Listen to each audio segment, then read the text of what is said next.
At Market Shala, we aim to inspire financial literacy and independence.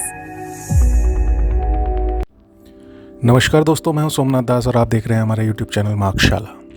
आज के इस video में हम बात करेंगे 2 अप्रैल 2026 के मार्केट एक्शन की, खासकर निफ्टी फ्यूचर्स के इंट्राडे मूवमेंट की।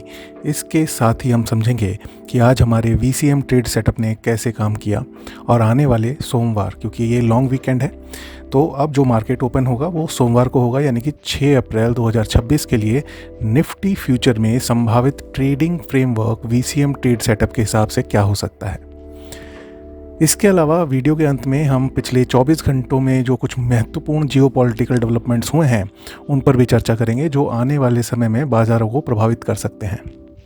सबसे पहले अगर हम निफ्टी फ्यूचर्स के 5 मिनट इंट्राडे चार्ट पर नज़र डालें तो एक बार फिर हमें काफ़ी बड़ा गैप डाउन ओपनिंग आज देखने को मिला।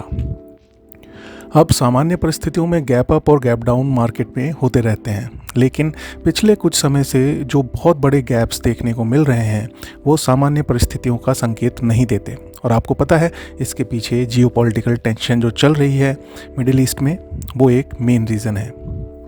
इस तरह के बड़े गैप अप्स और गैप डाउन्स का असर यह होता है कि प्री डिफाइंड ट्रेडिंग लेवल्स हम बनाते हैं, उनकी रिलेवेंस थोड़ी कम हो जाती है। कई बार मार्केट सीधे ओवरबॉट या ओवरसोल्ड जोन में खुल जाता है, जिससे रिस्क रिवॉर्ड की सही पोजीशनिंग बनाना थोड़ा मुश्किल हो जाता है। आज भी कुछ ऐसा ही देखने को मिला, लेकिन मार्केट तो मार्केट है, तो उसे हमें फेस करना ही है। तो जिस तरीके से मार्केट हमारे सामने आएगा हम उसी तरीके से अपने आप को रिएक्ट करेंगे अपने ट्रेड को लेकर के। हमारे VCM ट्रेड सेटअप के अनुसार वैक्यूम रेंज का लोअर बैंड था 22,818 के लेवल पर, जिसके नीचे हमें शॉर्ट ट्रेड इनिशिएट करना था, शॉर्ट साइड का मोमेंटम ट्रेड। लेकिन आज निफ्टी फ्यूचर ने करीब 347 पॉइंट का गैप डाउन ओपनिंग दिया। यह ओपनिंग हमारे पहले सपोर्ट जो कि 22,618 पर था उससे भी काफ़ी नीचे था। इसके बाद मार्केट में लगभग सिंगल डायरेक्शन मूव करते हुए दूसरे सपोर्ट लेवल यानी कि 22,335 तक की गिरावट देखने को मिली। अब इतने बड़े गैप डाउन के बाद और सेकंड सपोर्ट पर आने के बाद शॉर्ट साइड का मोमेंटम ट्रेड सेकंड सपोर्ट के नीचे लेना रिस्क रिवॉर्ड के हिसाब से सही निर्णय नहीं होता। इसी कारण आज हमने VCM ट्रेड सेटअप के अनुसार इस दिन को नो ट्रेड डे के रूप में कंसिडर किया। हालांकि एक दिलचस्प बात ये रही, जो हमारा लेवल 22,335 का सपोर्ट लेवल जो था, उस सपोर्ट से निफ्टी फ्यूचर में लगभग 547 पॉइंट की रिकवरी देखने को मिली।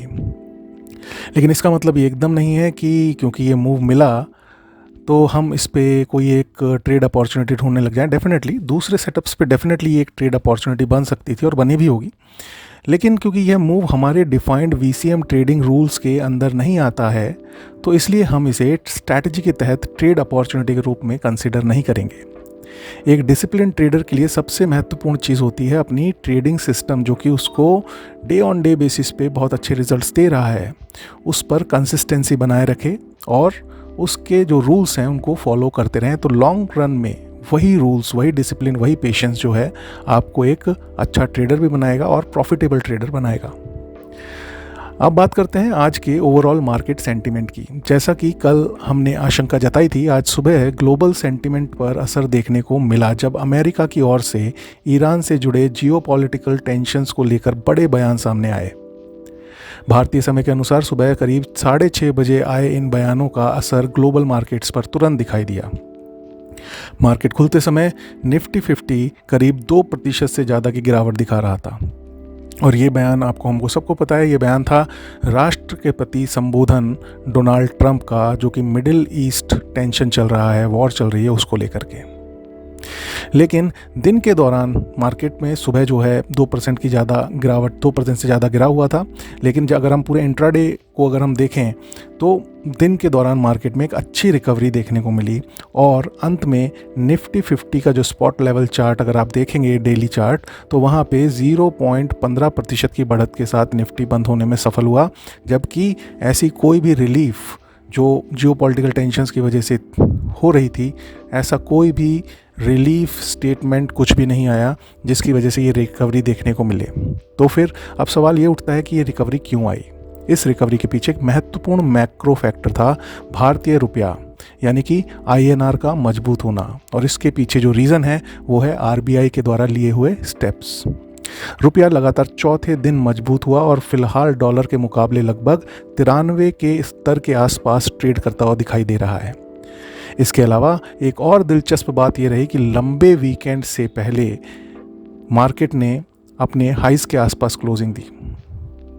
पिछले कई हफ्तों से ये देखा गया था कि वीकेंड के पहले मार्केट पार्टिसिपेंट्स अपनी पोजीशन हल्की कर देते थे, लेकिन आज ऐसा नहीं हुआ। यह संकेत देता है कि शायद कुछ बड़े पार्टिसिपेंट्स प्राइस एक्शन या फिर ये जो रुपए की जो मजबूती है इसको लेकर के थोड़ा आश्वस्त हैं, या फिर कुछ सकारात्मक संकेत उन्हें दिखाई दे रहे हैं जिसके लिए वो अपनी पोजीशंस को आज के मार्केट हाइस के आसपास कैरी करके गए हैं इस लॉन्ग वीकेंड पे, जो कि 3 दिन का छुट्टी आगे जो देखने को मिल रहा है, जिसमें वर्ल्ड वाइड सारे मार्केट्स बंद रहेंगे। वहाँ पे अपनी पोजीशन लेके जाना इस तरीके के जियोपॉलिटिकल सर्कमस्टांसेस में एक करेजियस स्टेप आप मान के चल सकते हैं। लेकिन अब ये कितना सकारात्मक है, कितना इसमें पॉजिटिविटी है, इसका फैसला हमें आने वाले सेशन में ही देखने को मिलेगा। अब बात करते हैं अगले ट्रेडिंग सेशन यानी कि 6 अप्रैल 2026 के संभावित ट्रेडिंग फ्रेमवर्क की, जो कि है हमारा VCM ट्रेड सेटअप। यह पूरी स्ट्रैटेजी एक रूल बेस्ड डिसिप्लिन अप्रोच पर आधारित है, जिसका उद्देश्य है कैपिटल प्रोटेक्शन, इमोशनल कंट्रोल और स्ट्रक्चर्ड ट्रेडिंग डिसीजंस। सामान्य परिस्थितियों में कोशिश यही होनी चाहिए कि एक ट्रेडिंग सेशन में अधिकतम 2 ट्रेड से ज़्यादा के लिए नहीं जाना है, और अगर पहला ट्रेड आपके टारगेट को अचीव कर देता है तो सेकंड ट्रेड के लिए तो एकदम नहीं जाना है। अगर कल यानी कि मंडे को निफ्टी फ्यूचर वैक्यूम रेंज के अंदर यानी कि 22,818 से 22,618 के बीच में ओपन होता है तो हम रेंज ट्रेड इनिशिएट करेंगे, राइट। रेंज ट्रेड किस केस में इनिशिएट करेंगे? अगर प्राइस पहले अपर लेवल यानी कि 22,818 के आसपास रेजिस्टेंस दिखाता है तो शॉर्ट साइड का रेंज ट्रेड देखने को मिलेगा, और अगर प्राइस पहले लोअर लेवल यानी कि 22,618 के आसपास सपोर्ट दिखाता है तो वहाँ से एक लॉन्ग साइड का रेंज ट्रेड इनिशिएट किया जाएगा। और दोनों ही केसेस में जो भी ट्रेड पहले इनिशिएट होगा उस केस में, और दूसरा जो ट्रेड है रेंज ट्रेड, वो नलीफाई हो जाएगा, और दोनों ही केसेस में स्टॉप लॉस रहेगा 50 पॉइंट्स का और टारगेट मिनिमम हम लेकर के चलेंगे 100 पॉइंट्स का। अब बात कर लेते हैं मोमेंटम ट्रेड सेटअप की, कि मोमेंटम ट्रेड, लॉन्ग साइड का मोमेंटम ट्रेड किस केस में इनिशिएट होगा। अगर निफ्टी फ्यूचर 22,818 जो कि हमारा वैक्यूम रेंज का अपर लेवल है उसके ऊपर डिसाइसिवली ट्रेड करता हुआ नज़र आता है तो हम एक लॉन्ग साइड का मोमेंटम ट्रेड इनिशिएट करेंगे विद 50 पॉइंट्स के स्टॉप लॉस और 100 पॉइंट्स के टारगेट के साथ। और इस केस में जो है पहला रेजिस्टेंस हमें देखने को मिलेगा 23,044 के लेवल पर, और अगर ये पार होता है तो उसके बाद सेकंड रेजिस्टेंस हमें देखने को मिलेगा 23,378 के लेवल पर। इसके विपरीत शॉर्ट साइड का मोमेंटम ट्रेड हम इनिशिएट करेंगे अगर हमें वैक्यूम रेंज का जो लोअर बैंड है यानी कि 22,618 उसके नीचे डिसाइसिवली जो है ट्रेड करता हुआ निफ्टी फ्यूचर नज़र आता है तो हम एक शॉर्ट साइड का मोमेंटम ट्रेड इनिशिएट करेंगे विद 50 पॉइंट्स के स्टॉप लॉस और 100 पॉइंट्स के मिनिमम टारगेट के साथ। इस केस में पहला सपोर्ट लेवल हमें देखने को मिलेगा 22,335 पर, और अगर ये टूटता है तो उसके बाद सेकंड सपोर्ट हमें देखने को मिलेगा 22,201 के लेवल पर। अब संक्षेप में बात कर लेते हैं पिछले 24 घंटे में कुछ महत्वपूर्ण ग्लोबल डेवलपमेंट्स की। अमेरिका और ईरान के बीच बढ़ते जियोपॉलिटिकल टेंशंस ने ग्लोबल मार्केट में अनसर्टेनिटी बढ़ाई है। इसके अलावा क्रूड ऑयल की कीमतों में भी तेजी देखने को मिली है और ब्रेंट क्रूड $108 के आसपास ट्रेड करता हुआ नजर आ रहा है। ऊर्जा आयात करने वाले देशों के लिए यह एक महत्वपूर्ण मैक्रो फैक्टर बन सकता है और बना हुआ है।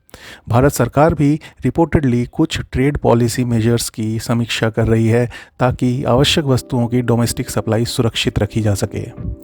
इसी बीच ग्लोबल रिस्क सेंटिमेंट का असर क्रिप्टो करेंसी मार्केट पर भी देखने को मिला, जहां कुछ गिरावट दर्ज करी गई है।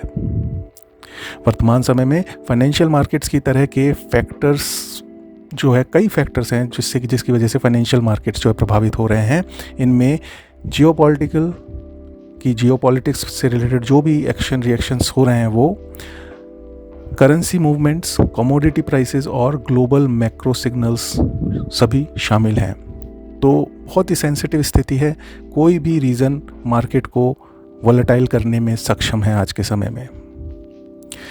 वॉलेटाइल तो हमेशा ही करने में सक्षम था, लेकिन अभी जो जिस तरीके के सेंटिमेंट्स बने हुए हैं, बहुत ही डेलिकेटेड स्थितियां हैं, जिसके चलते कोई भी छोटी न्यूज़ एक बड़ा इम्पैक्ट ला करके मार्केट को हाईली वॉलेटाइल कैटेगरी में कंसिडर कर देती है। जैसा कि आप देख पा रहे हैं कि इंडिया विक्स आज की रिकवरी के बावजूद भी 25 के आसपास बना हुआ है, यानी कि डर का माहौल अभी भी है मार्केट्स के अंदर।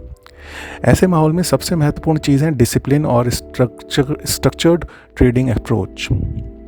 अंततः मार्केट की दिशा का सबसे स्पष्ट संकेत प्राइस एक्शन ही देता है। इसलिए किसी भी ट्रेडिंग डिसीजन से पहले रिस्क मैनेजमेंट और क्लैरिटी का होना बहुत ज़रूरी है। तो दोस्तों, यह वीडियो केवल शैक्षणिक और इन्फॉर्मेशनल पर्पस के लिए है। यह किसी भी प्रकार की इन्वेस्टमेंट एडवाइस या ट्रेडिंग रिकमेंडेशन नहीं है। किसी भी निवेश या ट्रेडिंग निर्णय से पहले अपने फाइनेंशियल सिचुएशन और अपने फाइनेंशियल एडवाइज़र से सलाह आपको ज़रूर लेनी है, या फिर खुद को इतना कॉम्पिटेंट इनफ बना लेना है कि आप अपने डिसीजन खुद ले पाएँ। और उसके लिए ज़रूरी है मार्केट शाला के साथ जुड़े रहना और सीखते रहना। अगर आपको ये एनालिसिस उपयोगी लगा हो और वीडियो ये सीरीज़ हमारी पसंद आ रही है और आपको एक लर्निंग एज मिल रहा है, तो इस वीडियो को लाइक करें। अपने दोस्तों के साथ, लाइक माइंडेड दोस्तों के साथ, जिनको कि ट्रेडिंग में अपना करियर बनाना है और ट्रेडिंग के बारे में डूज़ एंड डोंट समझने हैं, सीखना है कि कितना एक सिंपल तरीका है इस बिज़नेस को डेवलप करने का। इतना कोई रॉकेट साइंस इसके अंदर नहीं है। इसमें जो चाहिए वो एक ही चीज़ कि patience and discipline and rule based एक सिंपल सेटअप, दैट्स इट।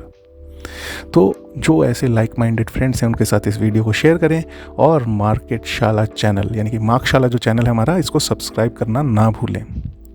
हम फिर मिलेंगे अगले वीडियो में एक नए मार्केट एनालिसिस के साथ, सेम टाइम।